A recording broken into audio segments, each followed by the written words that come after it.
À un moment, quand j'étais au Canada, ici, il y a une anecdote, c'est qu'il y a un ami avec qui on parlait. Puis à un moment, il m'a dit, ah ben, j'arrête mon boulot, je vais arrêter mon boulot, je vais changer. Puis moi, je me suis dit, waouh, j'avais encore le mindset d'en France. Je me suis dit, mais qu'est-ce que tu fais, mais genre, tu peux pas changer comme ça. Puis il m'a dit le domaine qu'il voulait aller, genre vétérinaire. Je me suis dit, mais tu vas jamais y arriver. Je veux dire, les gens vont te dire, mais ils vont regarder ton CV et puis ils vont voir ton passé. Tu vas pas pouvoir faire la transition facilement comme ça. Et c'est là la première fois qu'il m'a expliqué que ben non, en fait, tu peux te former, tu peux te faire, etc. Et il y a des programmes et les gens ils facilitent beaucoup ici par rapport à ça.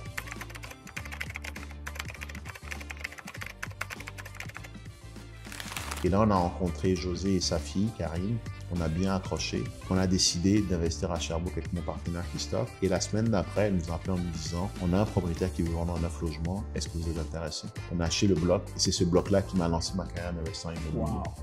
Pourquoi? Parce que au lieu de me concentrer sur un problème, je me suis concentré sur une solution. Salut, ici Uriel Bigot, bienvenue dans ce nouvel épisode dans lequel j'interviewe des entrepreneurs dans différents domaines, en l'occurrence dans l'immobilier aujourd'hui. Julio, comment ça va aujourd'hui? Je vais très bien, merci de m'inviter Uriel. Excellent, excellent. Julio, est-ce que tu peux en dire un peu plus sur qui tu es pour que mon audience apprenne à te connaître? Très bien, bien sûr. Moi, je m'appelle Julio Kimfoko. Je suis né en Italie, mes parents ont immigré en France, là où j'ai fait mes études, ma scolarité, là où j'ai grandi. Et vers l'âge de 26 ans, après avoir terminé mes études, je suis parti au Canada. Et c'est là où j'ai commencé à faire mon premier boulot. Après mon premier boulot, j'ai vu l'importance et j'ai vu les opportunités que offrait le Canada, qu'ils offrent toujours. Et de là, j'ai commencé j'ai acheté mon premier bien. Et de là, après, j'ai acheté mon premier investissement. Et c'est de là que tout s'est enchaîné. Et du coup, c'est une aventure qui a démarré, qui se passe très bien aujourd'hui. Pourquoi le Canada? En fait, ce qui s'est passé à l'époque, quand j'étais en France, quand j'ai terminé mes études, la situation était pas très facile. Je sais pas si tu as connu ça. C'est-à-dire la loi Guéant? C'est ça. En gros, j'ai rien contre la France. Je trouve j'ai des bonnes opportunités là-bas. Mais quand j'ai fini mes études, au niveau de la licence, je voulais continuer pour faire mon master. Et j'ai pas trouvé d'employeur, j'ai pas trouvé d'opportunité. Et j'ai voulu trouver un emploi. Et j'ai absolument rien trouvé. Donc après, je me suis dit, ok, d'accord, je vais essayer de partir dans un pays où il y a des opportunités, où il y a la possibilité d'apprendre une nouvelle langue. Il y a aussi du français, des opportunités, et où je peux avoir une expérience humaine. Donc au début, il y avait le Canada, l'Australie, et j'avais aussi le Congo, de là où je suis originaire. Et ce qui s'est passé, c'est qu'on s'est dit, j'ai lancé mon CV un peu dans les trois places que je t'ai dit. Et le Canada a répondu, Montréal. Wow. La France, c'est extraordinaire en termes d'opportunités, dans le sens où il y a un très bon système éducatif. Bien sûr. Une fois que tu as fini tes études, en fonction de là où tu as fait tes études, tu peux rentrer dans le marché du travail à différents niveaux. Moi, ce que j'ai trouvé plus difficile, c'est la progression. Parce que si tu n'as pas fait certaines écoles ou certaines zones ou certaines formations, rapidement, tu vas atteindre un certain plafond de verre. D'accord. Mais l'autre élément aussi, c'est que c'est un marché qui est beaucoup plus mature comparé par exemple au Canada qui est beaucoup plus jeune, et donc forcément je trouve qu'on a plus d'opportunités ici que là-bas.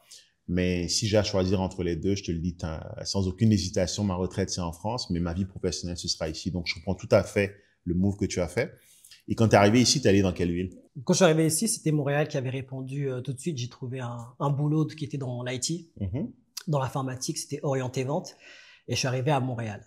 Ok. Donc, tu as étudié en informatique, tu arrives à Montréal. Comment tu passes du fait d'être dans l'informatique à te dire, je vais commencer à investir en immobilier? En fait, à la base, j'ai pas étudié en informatique. J'ai étudié, en fait, c'était des études générales, même limite avec une touche marketing. C'était un diplôme européen d'études supérieures en marketing. Et ce qui s'est passé, c'est que quand je suis arrivé ici, j'ai trouvé l'opportunité, mais c'était dans le cadre de vente de logiciels informatiques. Donc, c'était un call center. C'était vraiment un centre d'appel. Ouais.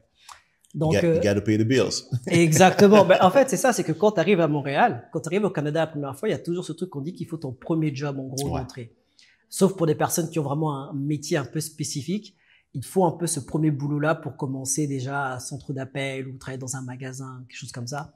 Donc, moi, c'était ma porte d'entrée, en fait. Aller chercher la première expérience qui fait que tu valides ta capacité à t'intégrer. C'est ça. Et je trouve que c'est la bonne façon de commencer. Quand tu arrives ici, moi, personnellement, quand je suis arrivé, j'avais pas mal géré des gros projets en France. C'est ce qu'on appelle un gestionnaire de projet senior. D'accord. Mais j'ai été OK de prendre un boulot de gestionnaire de projet junior ici parce que c'est la seule chose qui s'offrait à moi. Mais une fois que je l'ai fait derrière, j'ai pu faire mes preuves et progresser. Donc, tu as commencé dans un contact center et ensuite? En fait, dans le contact center, ce qui s'est passé, c'est que j'ai déjà vu, parce qu'à la base, quand je suis venu, le but, c'était de faire, on va dire pas une année sabbatique, mais c'était de faire une expérience professionnelle pour pouvoir me dire que quand je rentre en France, ben, j'aurai plus d'expérience. Un bagage. Voilà. Et sur le plan humain aussi, c'est de voir aussi ce qui se passe ailleurs. Et c'était de me dire que si j'avais l'opportunité d'apprendre une autre langue comme l'anglais, alors là, super, parce que ça m'aura donné un avantage en plus en France sur le marché du travail. En tout cas, c'est comme ça que j'ai vu les choses stratégiquement. Et donc, quand je suis arrivé, j'ai fait cette première année-là et j'ai vu déjà les opportunités qu'il y avait en termes de travail, tout ce qui était évolution, même reconversion. Ce que j'ai noté ici, c'est qu'il y a des personnes, par exemple, admettons qu'ils ont été boulangers toute leur vie, en 1 an, 2 ans, avec des formations, ils peuvent tout de suite changer pour rentrer dans l'informatique ou être vétérinaire ou des choses comme ça. Je me suis dit, waouh, chose qui est moins fréquente là-bas et c'est la clé au fait. C'est que je pense que dans ce pays, tu n'as pas d'excuse pour ne pas booster ton revenu. Tu n'as pas d'excuse simplement parce que tu as toujours la possibilité de te reconvertir. Exactement. J'ai le souvenir de ma femme qui, lorsqu'elle est arrivée ici, elle avait un salaire qui était plutôt modique, on va dire. Okay. Et pendant sa grossesse, elle est allée chercher un diplôme, aller chercher une formation parce qu'elle avait déjà en tête qu'à son retour, elle allait aller chercher un meilleur emploi et donc un meilleur revenu. Je pense que si tu vis au Canada, tu n'as pas d'excuse pour ne pas avoir, par exemple, un revenu de 100 000.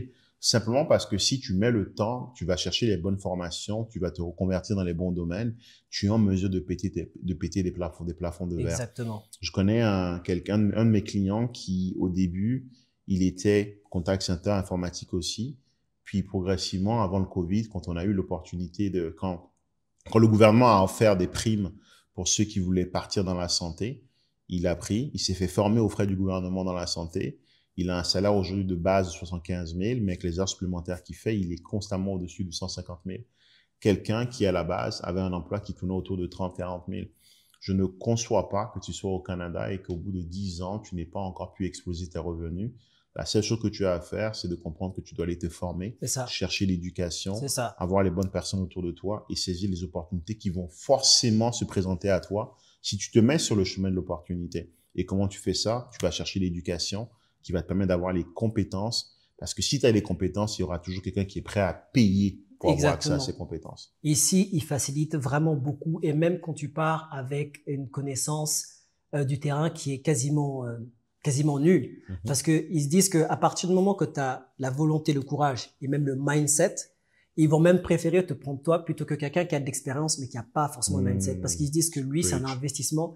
Et au bout d'un moment, on aura ce retour sur investissement. Mais c'est marrant ce que tu me dis parce que à un moment, quand j'étais au Canada, ici, il y a une anecdote, c'est qu'il y a un ami avec qui on parlait. Puis à un moment, il m'a dit, j'arrête mon boulot, je vais arrêter mon boulot, je vais changer. Puis moi, je me suis dit, waouh, j'avais encore le mindset d'en France. Je me suis dit, mais qu'est-ce que tu fais? Mais genre, tu peux pas changer comme ça. Puis il m'a dit le domaine qu'il voulait aller, genre vétérinaire. Je me suis dit, mais tu vas jamais y arriver. Je veux dire, les gens vont te dire, ils vont regarder ton CV et puis ils vont voir ton passé. Tu vas pas pouvoir faire la transition facilement comme ça. Et c'est là la première fois qu'il m'a expliqué que non, en fait, tu peux te former, tu peux te faire et il y a des programmes et les gens ils facilitent beaucoup ici par rapport à ça. Et donc c'est là que j'ai appris que tu peux te reconvertir plus facilement. Donc je reviens sur le boulot que je faisais dans l'IT, dans le commercial. C'était un permis fermé que j'avais à la base. Donc ça durait 1 an et demi. À la fin de ces 1 an et demi là, j'étais à Montréal. Et le truc, c'est qu'à Montréal, je trouvais que mon anglais, il n'avait pas progressé. Alors que moi, à la base, comme je t'ai dit tout à l'heure, dans mes objectifs, il y avait expérience humaine, langue, donc anglais, travail. J'ai dit, OK, d'accord, l'anglais va pas assez vite et vu que j'ai pas beaucoup de temps, je vais accélérer ça. Il y avait Toronto on me parlait souvent de Toronto. Et c'était anglophone. Et du coup, je me suis dit, vas-y, tu sais quoi, je vais tenter l'aventure, je vais partir à Toronto. Quitte à être parti de France, quitte à être sorti de sa zone de confort, maintenant, il n'y a plus rien qui me retient. Donc, ce qui s'est passé, c'est que je suis parti à Toronto et puis j'ai eu la chance d'avoir un ami qui travaillait déjà dans un boulot gouvernemental. Donc, il m'a fait rentrer, j'ai fait mes entretiens. Et pour te décrire aussi encore la mentalité anglophone, mon anglais était quasiment nul. Permets-moi de faire une pause sur ce que tu viens de dire. Tu as un ami qui t'a fait rentrer. C'est important parce que il faut que les gens comprennent que dans ce pays, la meilleure façon de réussir quoi que ce soit, c'est à travers les gens que tu as autour de toi. Exactement. Le réseau. En fait, tu peux envoyer un CV à 10 boîtes. Je me souviens encore, mon premier emploi, j'ai envoyé des CV à plusieurs boîtes, dont une qui est belle, où est-ce qu'on ne m'a jamais appelé, on m'a jamais rappelé. Et le mois d'après, je me suis souvenu que j'avais un pote à moi avec qui j'avais travaillé en France, qui travaillait dans cette boîte. Je lui ai donné mon CV. La semaine d'après, j'avais un appel. La semaine d'après, je commençais à travailler dans la même boîte qui, au passage, ne m'avait pas rappelé un mois plus tôt. Simplement parce que la manière d'entrer était de passer par quelqu'un qui a vouch pour moi, qui a dit non, ce gars-là, il est solide. Et donc, forcément, ils sont plus enclins à tenter l'aventure avec quelqu'un qui est recommandé par quelqu'un d'autre que avec quelqu'un qui arrive out of the nowhere via un CV envoyé sur un site web. On dit souvent que your network is your net worth. Ton entourage, ton réseau, les gens avec qui tu traînes, c'est prédominamment important pour que tu réussisses ici. Okay. Super important. Et c'est ça que j'aime bien aussi, c'est que les recommandations, les références, c'est ce qui marche aussi beaucoup. Et c'est vrai qu'en général, on dit souvent un truc, c'est que la main droite n'ignore pas ce que la main gauche fait. Donc en général, quand tu vois quelqu'un, je le vois maintenant en immobilier, quand tu vois un professionnel, quelqu'un qui travaille très bien, si par exemple c'est un entrepreneur général qui a affaire souvent avec un électricien, moi je pars du principe que en général, ils ont à peu près la même qualité de travail. Mais c'est sûr que s'il y a quelqu'un qui est très, je l'ai vérifié, je l'ai testé, on va en parler tout à l'heure. Quand il y a quelqu'un qui fait un travail médiocre et qui te recommande quelqu'un d'autre, en général, ils sont liés. En fait, ils sont vraiment liés. Donc, voici ce qui s'est passé. Donc, il m'a recommandé et je suis rentré dans ce job-là. Et dans ce boulot-là, je travaillais et j'étais très content. Et c'était, en gros, avant que je rentre dedans, c'était le Graal. C'était le gouvernement, les payes. Maybe, baby! C'est ça. Donc, c'était vraiment le Graal. Je me suis dit, waouh! Et très vite, je me suis dit, mais c'est bizarre parce que j'ai monté en paye. J'ai monté encore en paye, etc. Mais c'est bizarre, mais je trouvais qu'il y avait des limites. Déjà, je me posais des questions avant. Je me suis dit, mais en fait, je vais faire ça jusqu'à 65 ans quand même. Mais j'en aurais toujours besoin de cet argent-là. Je veux dire, quand tu travailles, déjà, j'ai réalisé qu'il n'y a pas un boulot que tu fais qu'au bout de 3, 4, 5 ans, tu vas dire, OK, c'est bon, je peux retraiter. Je me suis dit, mais en fait, je travaillais fort et puis c'était un boulot où je pouvais faire beaucoup d'heures. Autant que tu voulais. Donc, je faisais des heures, etc. Et déjà, je me suis dit, OK, d'accord, il y a déjà des limites, mais je continue à travailler et puis je me donnais le temps. Et au fur et à mesure, à ce moment-là, j'ai rencontré 2 personnes qui ont changé vraiment mon mindset et ma vie. C'est des gens qui travaillaient dans ce boulot-là et dont un qui est resté mon mentor jusqu'à aujourd'hui, qui m'ont donné des conseils en immobilier. Donc, d'où la transition de là où je travaillais, fur et à mesure comment je suis rentré dans l'immobilier. Donc, dans ce boulot-là, j'avais rencontré une personne, je ne pourrais pas dire son nom, mais il me donnait des conseils. Il me disait, voilà, tu sais, quand tu reçois ton argent, voici ce que tu dois faire, etc. Et plus je lui parlais, plus il me donnait des conseils. D'accord? Et au fur et à mesure, j'ai vu qu'il connaissait vraiment beaucoup de choses. Et moi, mon désir, en bout de ligne, c'était d'atteindre l'indépendance financière. C'est d'atteindre la liberté et pas non plus à travailler jusqu'à 65 ans. La plupart des gens pensent que juste avoir un bon boulot, c'est ce qui va les amener à la liberté financière en ayant un bon boulot, en mettant un peu d'argent dans leur REER et en épargnant.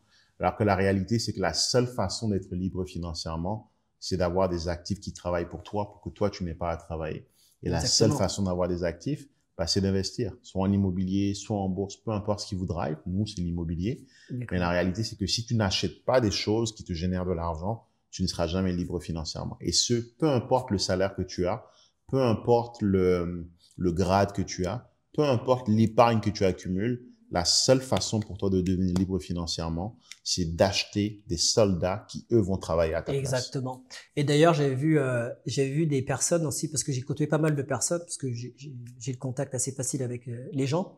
Et beaucoup de personnes me disaient, même avec des salaires, des hauts postes, ils me disaient, Julio, tu sais que même quand tu as un gros salaire et que tu penses que tu as mis de côté, si jamais tu manques 1 ou 2 mois de travail, tu le sens très rapidement, tu le sens très facilement. Si aujourd'hui tu as un gros salaire, le plus gros danger est de penser que ce salaire-là va être le chemin qui va t'amener à la liberté financière. Parce qu'en réalité, cette sécurité apparente, ce qu'elle fait, c'est qu'elle t'enlève ce désir d'explorer d'autres avenues qui sont celles qui en réalité vont t'amener à la liberté financière. Exactement. Ce que tu devrais justement faire si tu as un revenu très élevé de plus de 100 000 par exemple, c'est constamment travailler à réinjecter ces revenus-là dans des actifs dans des bâtiments, dans du locatif qui, lui, va venir te générer des revenus pour que tranquillement, au fil du temps, ces revenus viennent remplacer ton emploi. Je te conseille de garder ton emploi. Je te conseille de continuer à travailler parce que c'est la base aussi. Ça te donne une capacité d'emprunt qui te permet d'aller emprunter. Mais c'est de comprendre que la finalité n'est pas de travailler pour quelqu'un d'autre, mais de travailler pour soi et de construire son avenir et non l'avenir de quelqu'un d'autre. Donc ça, c'est aussi une bonne façon de dire aussi que pour ceux qui regardent, par exemple, aujourd'hui, qui disent que oui, mais j'ai un emploi, alors peut-être que vous critiquez ou peut-être que vous n'aimez pas ceux qui ont un emploi. En fait, moi, j'ai rien contre ceux qui ont un emploi parce que j'ai commencé par là. C'est là que j'ai bâti mon premier capital pour acheter mon premier bien. Et c'est là que tu fais tes plans. Puis les banques, quand ils vont venir te voir, ils vont pas dire, OK, t'as pas de boulot parce que t'as un mindset d'entrepreneur. Non. En fait, c'est que t'as besoin de cet emploi-là. Donc, si vous avez un emploi, c'est pas mal aussi longtemps que vous avez un plan qui vous permet de mettre votre premier plan et que vous réinjectez dans votre système. Je conseille à tous mes clients de conserver leur emploi jusqu'au stade où est-ce qu'ils sont en mesure de générer leur salaire annuel sur une transaction immobilière. Exactement. Moi, ça a été le point de déclic quand j'étais en mesure sur une transaction immobilière qui m'a pris un bon 3 mois de travail de générer l'équivalent d'1 an de salaire. Là, je me suis dit que je suis prêt à partir. Mais tant que tu n'es pas arrivé à ce stade-là, tant que tu n'as pas été en mesure de comprendre la vélocité de l'argent, de comprendre comment tu peux générer du cash avec l'immobilier. Et je parle pas ici d'un 100 ou 200 dollars de cash flow. Là, je parle vraiment d'aller chercher les gros montants, des 100 000, des 150 000 au refinancement ou en vendant un bâtiment ou en faisant des flips. Personnellement, je ne suis pas dans les flips. Je pense qu'on peut faire beaucoup plus d'argent avec de la détention, en faisant des bons refinancements et en créant de la valeur ajoutée dans des optimisations de bâtiments. Ben, la seconde où tu es en mesure de commencer à générer ce genre de montant, là, tu peux envisager de quitter ton emploi. Mais tant que tu ne l'as pas fait, stick to your job et assure-toi de conserver cette capacité d'emprunt qui, elle, va t'ouvrir les portes du financement. Exactement. Va t'ouvrir les portes du financement alternatif d'ailleurs. Il va aussi t'ouvrir les portes pour aller chercher encore plus de crédit auprès des banques pour acheter des actifs. Exactement. D'ailleurs, sur l'exemple que tu as donné là, qui est très bon, c'est que malheureusement, tant que tu n'as pas sorti un peu de ce cadre de l'emploi pour un peu investir, tu peux pas voir la puissance de l'investissement immobilier. Et ça te fait voir à quel point ton salaire, pas insignifiant, mais à quel point tu ne peux pas juste te reposer là-dessus. Quand tu vois ce que tu peux faire derrière, juste avec l'exemple que tu as donné, tu dis, mais pourquoi est-ce que je mettrais toute ma vie en fait là-dedans? Est-ce que ce serait pas un risque? Donc, une fois que tu vois la puissance de l'immobilier ou de l'investissement en général versus ton salaire ou ton emploi, c'est là que tu te rends compte que, mais en fait, limite, c'est dangereux de me reposer que sur ce salaire-là. Et je sais qu'il y a pas mal de gens qui te regardent ou qui nous regardent, qui se disent que c'est risqué d'avoir des investissements. Mais derrière, je me dis, mais en fait, guys, quand vous allez de l'autre côté, c'est risqué d'avoir un seul boulot ou d'avoir un salaire, quel que soit le salaire. C'est risqué de reposer que là-dessus. Le challenge, c'est que les gens voient beaucoup les dangers qui sont à court terme et voient très peu les dangers qui sont à long terme. Être un employé toute ta vie est la chose la plus dangereuse que tu peux faire parce que tu n'as qu'une seule source de revenus. Tu dépends d'un pay stub qui tombe toutes les 2 semaines et le jour où est-ce qu'on te le retire, tu n'as plus rien. Et peu importe le niveau de revenu que tu as, le jour où ton employeur décide d'annuler ton numéro d'employé dans la compagnie, tes rentrées d'argent s'arrêtent. Et c'est pour ça que tu dois avoir d'autres sources de revenus. Et c'est pour ça que tu dois diversifier tes sources de revenus en investissant dans autre chose que ton emploi. Le vrai danger, c'est de ne pas changer. Ça. Le vrai danger, c'est d'assumer que la sécurité actuelle va être la sécurité sur le long terme. Le vrai danger, le vrai risque, c'est de ne pas bouger de là où tu es pour aller chercher d'autres opportunités qui, en réalité, vont simplement venir simplifier ta situation. Je pense que ne pas investir est un vrai danger, au fait. C'est vraiment, clairement, c'est un danger. C'est pour ça qu'aujourd'hui, je vois un peu tes ouvrages, je vois tes vidéos. Ça permet aussi de personnes aussi d'enlever leur peur, de donner des outils, de donner du mindset. Parce que la technique en elle-même, on peut la trouver, ça se trouve. Mais c'est le mindset qui permet de passer cette barrière-là, d'aller au-delà de ce que tu penses, des peurs que l'on a. Il y a un truc que tu as dit qui est vrai, c'est que l'être humain, il est plus basé sur le court terme. Et j'ai lu un livre récemment là, je suis en train de le lire, qui s'appelle Atomic Habits, qui dit que c'est la nature humaine. Donc c'est pas une question, c'est pas un truc individuel que tu n'es pas bien ou je ne suis pas bien. C'est la nature humaine. On est plus drivé sur des résultats à court terme. Mais tout ce qui est court terme est néfaste par rapport aux résultats que tu vois à long terme.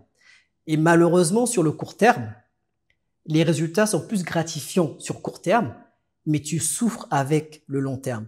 Or que quand tu fais des bonnes décisions comme l'immobilier, tu serres un peu la ceinture sur le court terme et les résultats sont à long terme. Il y a tellement de choses comme ça. Tout a un prix dans la vie. Mais oui. Tu payes forcément d'une manière ou d'une autre. Quand tu vas chercher une gratification à court terme, tu abandonnes le gain à long terme. Quand tu abandonnes le gain à court terme, tu t'autorises à avoir un gain à long terme. Puis je pense que il n'y a rien de bien qui se fait dans le court terme. Tout se fait dans la durée.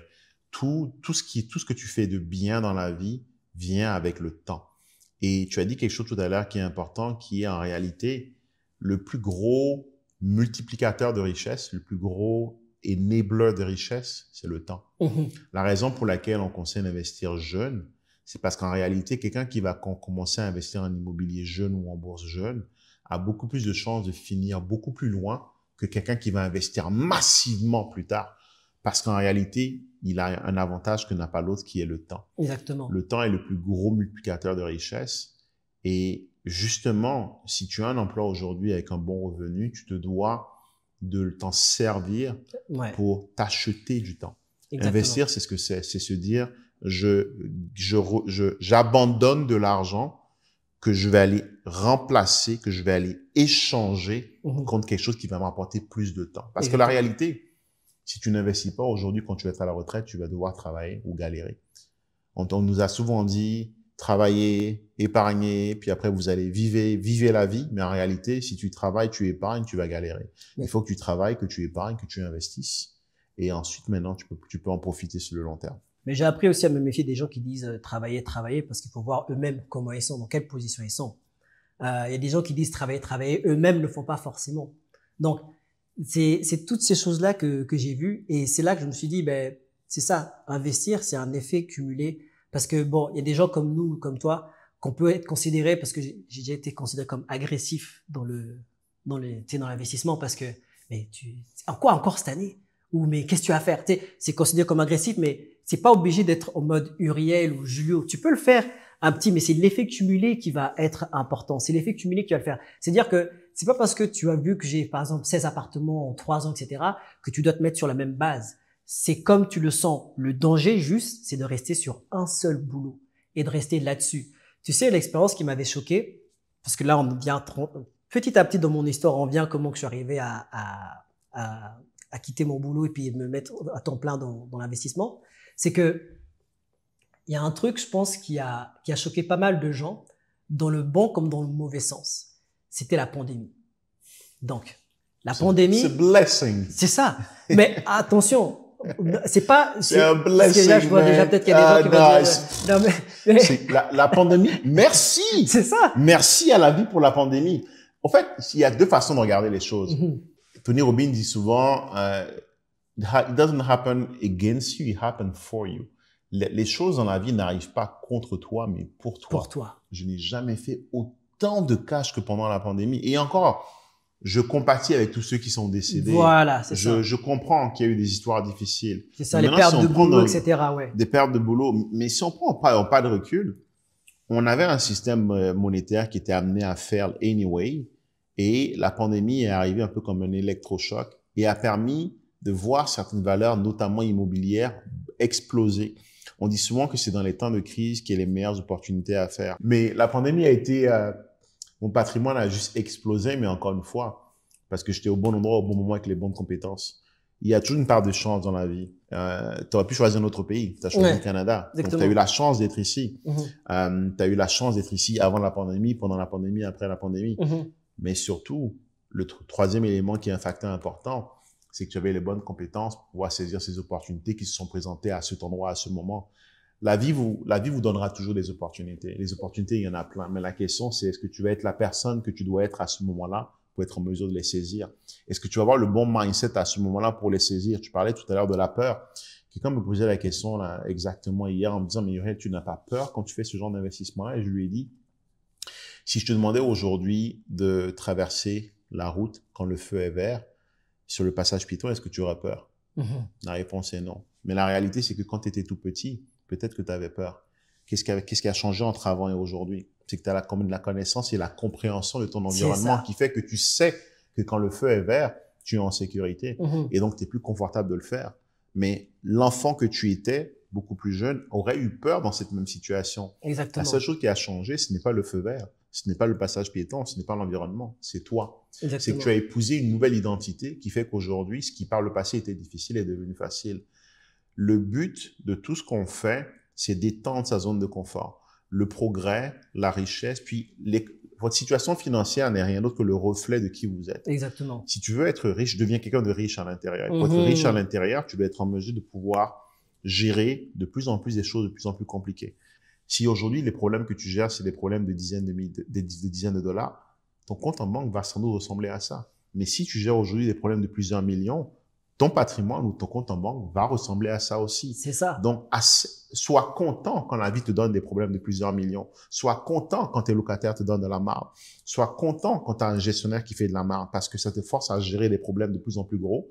Et plus tu gères des problèmes de plus en plus gros, et plus tu étends ta capacité, ta zone de confort, et plus tu deviens confortable avec des choses difficiles, Exactement. et plus tu génères du cash. C'est aussi simple que ça, l'équation de la vie. Et du coup, c'est même par rapport à ça que tu fais, enfin, c'est là aussi l'autre forme de richesse parce que si jamais maintenant tu as résolu un souci, c'est ça qui maintenant la solution que tu as derrière va permettre de maintenant générer encore de l'argent en plus derrière ou maintenant t'adapter à certains soucis et maintenant prendre des raccourcis. Tu me disais quand on en parlait la dernière fois là, parce que c'est pas aujourd'hui qu'on se rencontre là, mais c'est pas la première fois qu'on se parle, je veux dire, mais c'est que c'est à force de résoudre ce genre de choses-là que tu bâtis, que tu grandis et que tu grandis. Et tu sais, tu m'avais dit l'entrepreneuriat, c'est vraiment résoudre que des problèmes. That's it. Résoudre que des problèmes. C'est ça, tu résous des problèmes. Le pire, c'est qu'il y avait quelqu'un qui a fait un schéma qui était très vrai, c'est que tu vas te lancer, tu as un problème. Tu résous, il y en a 2. Yeah. Tu résous ces 2 là, il y en a 4. Et tu dois être content quand la vie te donne un problème. Je parlais hier à mon directeur marketing. On avait un challenge, une page de conversion, puis il dit, non, Joe, be happy. Tu as un problème. Donc, ça veut dire que la vie te donne l'opportunité de résoudre quelque chose. Mais en plus, on sait c'est quoi la solution. Parce qu'on a les skill sets qui nous permettent de pinpoint le problème et de se dire, il est là le problème, voici comment on le résout. Qu'est-ce que tu veux d'autre dans la vie? Avoir des problèmes? Ou est-ce que la solution, tu la sais déjà à l'avance? Et tu sais que chaque fois que tu résous un problème, c'est comme un jeu vidéo. Chaque fois que tu résous un problème, tu passes au niveau d'après. C'est ça. Donc, en réalité, quand tu joues un jeu vidéo, tu es content de rencontrer le boss. C'est ça. Parce que tu sais que quand tu vas battre le boss, tu vas passer au niveau d'après. Life is the same. La vie, c'est la même chose. Faut que je fasse une nouvelle technique, faut que je fasse une nouvelle technique. Ah ouais, j'ai vu qu'il y avait telle faiblesse là. Et quand tu gardes ça, c'est quelque chose qui est intégré maintenant pour toujours. Et maintenant, et c'est ton blueprint. Maintenant, ça devient quelque chose que tu es capable de faire à chaque fois. C'est ce que tu veux dans la vie. Et j'ai une vidéo que j'ai vue une fois sur Internet où est-ce que le gars dit « I don't want peace, I want problem ». J'ai vu celle-là. Je l'ai vu. Je veux pas la paix. En fait, je veux du chaos dans ma vie. Parce que la réalité, c'est la chose suivante. La différence entre les très grands et les moyens, ce n'est pas est-ce qu'ils ont des problèmes ou pas. C'est la capacité à pouvoir passer à travers ces problèmes-là en étant calm, collected and with poise. C'est ça. Je parlais à un ami il y a quelques jours, est-ce qu'il y a pas mal de choses qui sont en train d'exploser dans sa vie. Je lui ai dit, remerciez la vie pour ces problèmes. Tout à l'heure, on parlait du Covid. Remerciez la vie pour le Covid. Remerciez la vie pour ce parent que vous avez perdu. Je sais que c'est dur, mais remerciez la vie pour ce conflit que vous avez. C'est ça. Parce que ça va vous forcer à développer une aptitude qui fait que la prochaine fois que ça va arriver. Aujourd'hui, je parlais à un proche de ma famille qui passe à travers un moment difficile. Et la réalité, c'est qu'il sait exactement ce qu'il doit faire. Tu sais ce que c'est qu'en Afrique, quand il y a des enterrements, c'est très compliqué, c'est très lourd émotionnellement, mais la réalité, il va passer à travers comme un champion parce qu'il est déjà passé 2 fois à travers. He's ready. Ce qui est arrivé par le passé, tout ce qui était arrivé par le passé était fait pour le mettre exactement dans la position dans laquelle il est aujourd'hui. Quand tu comprends que ce qui t'arrive dans la vie est là pour t'élever et non pour t'abaisser, tu embrasses les problèmes en te disant merci. Et ça te met dans un state où est-ce que tu es dans la gratitude, au fait. Exactement. Et quand tu es dans la gratitude, tout vient à toi, en fait. Donc, sans entrer dans l'exotérisme, mais je pense vraiment que peu importe ce qui t'arrive aujourd'hui, peu importe la difficulté que tu rencontres, peu importe le challenge que tu rencontres, tu as 2 façons d'approcher. Tu peux soit être comme ça et te plaindre et bitch about it, ou sinon, au lieu de whine et de te plaindre, te dire merci. Merci la vie pour ce challenge. Let's go get it. Exactement. C'est très bien dit. Des fois, on se rend pas compte, c'est que, comme je te disais aussi la dernière fois au téléphone, c'est que des fois, tu te demandes des choses et malheureusement ou heureusement, la vie te donne justement l'épreuve pour te qualifier pour ce que tu demandes. Preach! Mais c'est vrai. Mais malheureusement, That's deep. c'est ça. Mais malheureusement, quand tu arrives devant, heureusement. mais c'est ça. Et des fois, il y a des gens, c'est parce que pourquoi je dis malheureusement, parce qu'il y a des gens, quand ils arrivent devant, maintenant ils refusent, ou ils veulent pas, etc. Mais mon ami, t'as demandé quelque chose. C'est là ton permis, c'est là ta qualification. C'était là le truc. Oui, mais là, j'ai des problèmes avec un tel. Ta femme, oui, mais t'as demandé une bonne femme maintenant. C'est ça maintenant l'épreuve. Faut gérer. J'ai demandé de l'immobilier. Ben, l'immobilier, si tout le monde demandait et qu'on leur donnait, ce serait trop facile. Je pense que dans la vie, personnellement, je suis croyant, je crois en Dieu, je suis chrétien. Moi aussi. Et je pense que quand tu demandes quelque chose qui est aligné avec le plan de Dieu, il y a 2 réponses, pas 3. La réponse qui n'existe pas, non. Ça n'existe pas en fait. Il y a 2 réponses. C'est oui ou bien not yet. C'est ça. Mais si ce que tu demandes est aligné avec le plan que Dieu a pour ta vie, tu vas forcément l'avoir. Ouais. Soit tu vas l'avoir instantanément parce que tu es la personne qui est prête à le recevoir. Et on parle ici d'un shift identitaire. Tu dois devenir cette personne-là. Ouais. Ou bien, si la vie estime que tu n'es pas encore prêt à être cette personne, il va juste te dire not yet. Do the work. Fais le travail. Deviens cette personne-là. Pourquoi j'ai shifté? Mon plus gros investissement, le plus marquant, le plus déterminant, ça a été l'achat de mon premier 9 logements à Sherbrooke. Okay. Un bâtiment acheté à 750. Je connais les chiffres par cœur. On l'a amené à 1 920 000. Félicitations. On l'a refinancé déjà 2 fois. Là, il dit ça comme si c'était rien, là. Mais c'est énorme ce qu'il dit là. Attention. C'est ça qui est fun. C'est que, aujourd'hui, j'en parle encore avec un partenaire il y a 2 jours. Je suis en train d'acheter 2 bâtiments de 26 logements à Gatineau, 16 millions. Pour moi, c'est devenu genre easy. Puis je dis pas ça pour brag ou pour vous projeter une image qui est impossible à atteindre. C'est je suis devenu cette personne-là en passant à travers différentes transactions. Quand tu fais une transaction à 1 million, après tu en fais une à 2 millions, après une à 4 millions, la suite est logique, au fait. Ça vient naturellement. Exactement. C'est sûr que si tu n'as jamais acheté un duplex à 500 000, ce que je veux dire là peut paraître beaucoup. Mais la réalité, c'est que c'est mon premier duplex à 500 000 qui m'a permis d'acheter mon premier triplex, qui m'a permis d'acheter mon premier 4 logements, qui m'ont permis d'acheter mon prochain 9 logements et ainsi de suite. Ce que je voulais dire, c'est que quand j'ai acheté ce triplex à la Prairie, on parlait tout à l'heure de la gestion des locataires. Ils m'ont rendu la misère. Je venais de rénover entièrement un logement. J'ai mis de belles cuisines Ikea. J'ai pris des mauvais locataires parce que je ne savais pas choisir des locataires à l'époque. En plus, c'était dans un creux. Important de bien choisir les locataires. Hein. C'était dans un creux. Okay. Et j'ai pris des locataires, une nouvelle cuisine. Ils lavaient leurs chiens dans l'évier. Ils ont bouché l'évier.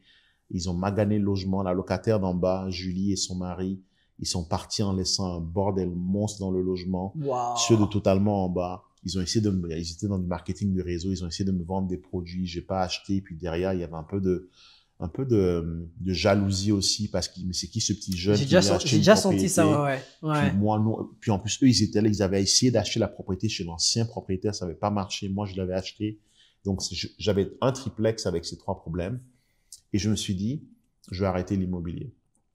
Mais tu vois, ce qui m'a permis de continuer, c'est que chaque soir quand je revenais à la Prairie, je prenais la 15 et quand tu prends la 15, tu vois le skyline de Montréal, tu vois les tours au loin et souvent j'y allais la nuit donc je rentrais tard le soir. Et je ne passais pas assez de temps avec mes enfants à l'époque. Et je me suis dit, je suis en train de brûler du temps que je ne passe pas avec mes enfants, à me faire donner de la marde par des locataires. Je vais arrêter l'immobilier. Mais quand je prenais le pont, Jacques Cartier en revenant et que je voyais Montréal au loin, je me disais, waouh, cette ville est belle. Et un jour, j'aimerais avoir On a tous eu cette vision un peu là, moi j'ai l'impression. Un jour, je veux avoir mon bâtiment, ma tour d'immeuble dans cette ville-là, qui va porter mon nom avec mon logo totalement, un peu à la Lex Luthor ou bien Avengers. Et je me suis dit, donc, si je veux en arriver là un jour, il faut que je continue à investir. Et donc, au lieu de regarder le problème, je regardais la solution. Quand tu as des problèmes avec les locataires, la solution, c'est quoi? C'est de prendre un gestionnaire. C'est de prendre quelqu'un qui a l'expertise que je n'avais pas à l'époque. Et donc, j'ai décidé d'aller chercher un gestionnaire d'immeuble. Mais j'ai réalisé que les gestionnaires d'immeubles, tu ne peux les avoir que sur des gros bâtiments en général. Donc là, je me suis dit, je vais acheter un gros bâtiment. Okay. Et là, j'ai commencé à faire des recherches, regarder beaucoup de data et je me suis dit, la ville où à ce moment-là, c'était le plus intéressant d'investir, c'est Sherbrooke. Et c'est comme ça que j'ai décidé d'aller investir à Sherbrooke. Je suis allé rencontrer d'abord des gestionnaires d'immeubles. Je suis allé sur place une journée avec mon partenaire. Okay. On a rencontré plusieurs gestionnaires d'immeubles. Et là, on a rencontré José et sa fille, Karine. On a bien accroché. Okay. On a décidé d'investir à Sherbrooke avec mon partenaire Christophe. Et la semaine d'après, elle nous a appelé en nous disant, on a un propriétaire qui veut vendre un 9 logements. Est-ce que vous êtes intéressé? On a acheté le bloc et c'est ce bloc-là qui m'a lancé ma carrière d'investisseur immobilier. Wow. Pourquoi? Parce qu'au lieu de me concentrer sur un problème, je me suis concentré sur une solution. Ok. Au lieu de vouloir absolument avoir du pleasure, Mhm. j'ai accepté le pain. Exactement. Et c'est aussi simple que ça. Au lieu de me dire, je vais aller chercher la gratification à court terme en vendant ce bâtiment-là, j'ai tough, je suis passé à travers et je suis allé chercher la gratification à long terme qui fait que j'ai le parc immobilier que j'ai aujourd'hui. Tout ce que tu veux se trouve de l'autre côté des épreuves que tu évites. Exactement. Tout ce que tu veux atteindre, le gap qu'il y a entre là où tu es et là où tu veux être, passe simplement à travers le fait que tu acceptes d'embrasser les problèmes que tu as devant toi, de devenir la personne qui est en mesure de les résoudre. Et dans le processus, tu vas devenir la personne qui va recevoir tout ce que tu veux avoir. Exactement. Allez-y. Exactement. Et il y a une phrase que j'aime beaucoup qui était dans le livre Penser devenir riche, qui dit, qui est vraiment comme là où tu étais, c'est qu'ils disent que c'est là que des fois on teste aussi les braves, les vrais, c'est que le succès vient souvent sous la forme d'échecs.